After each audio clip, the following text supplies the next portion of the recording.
প্রথম বিদেশ সফর 4 মাস পরে হলো এবং এই প্রথম সফর নিয়ে এই অঞ্চলের দেশগুলোতে একটা আলাদা উত্তেজনা থাকে গণমাধ্যমের, কূটনীতিতে, রাজনীতিতে, একাডেমিয়াতেও।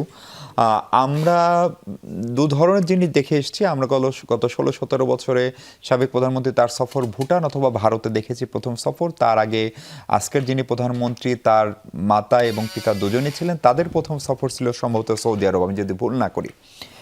মিস্টার রহমান তার প্রথম সফরটি কোথায় করবেন সেটা নিয়ে নানান গুঞ্জন ছিল, কিন্তু শেষ পর্যন্ত বিশেষ করে বেইজিং এবং দিল্লি নিয়ে, কিন্তু তার দলের মহাসচিব থেকে শুরু করে সবাই চীন সফর করে এসেছেন এবং শেষ পর্যন্ত তিনি মালয়েশিয়া হয়ে গেলেও আসলে তিনি চীনেই গেলেন।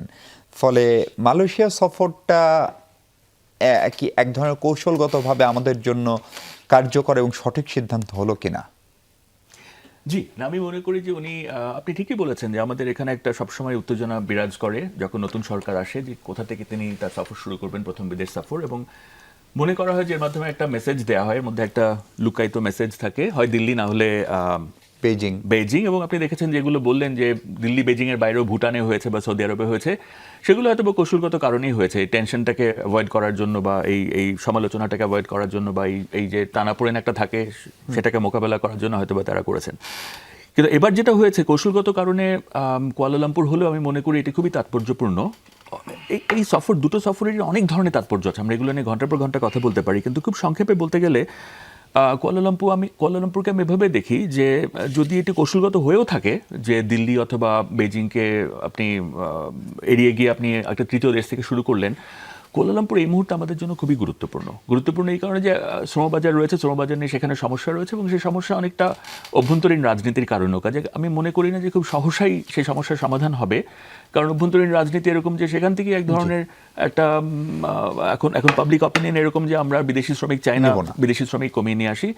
কিন্তু আপনি দেখবেন যে আমাদের যে পুরো মালয়েশিয়াতে যে বিদেশি শ্রমিকদের যে শ্রমবাজার, তার প্রায় 40% আমরা নিয়ন্ত্রণ করতাম। সেটা আমাদের জন্য একটা অনেক বড় রেমিটেন্সের সোর্স, যে আমাদের দিক থেকে দেখলে খুবই গুরুত্বপূর্ণ এবং আমরা সেটি মেরামত করতে চাইবো। এবং আমি মনে করি প্রধানমন্ত্রী পর্যায়ে আলোচনা হলে সম্ভাবনা আরও জোরালো হয় একটি।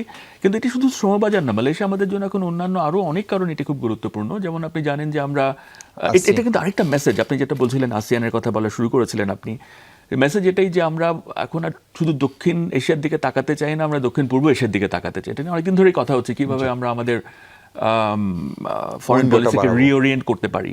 এবং আসিয়ানে যোগদান করার জন্য না, এখানে আরসেপ আছে, আমাদের রোহিঙ্গা সমস্যা সমাধানের জন্য আমরা মনে করি যে Malaysia could B a very good partner, important partner.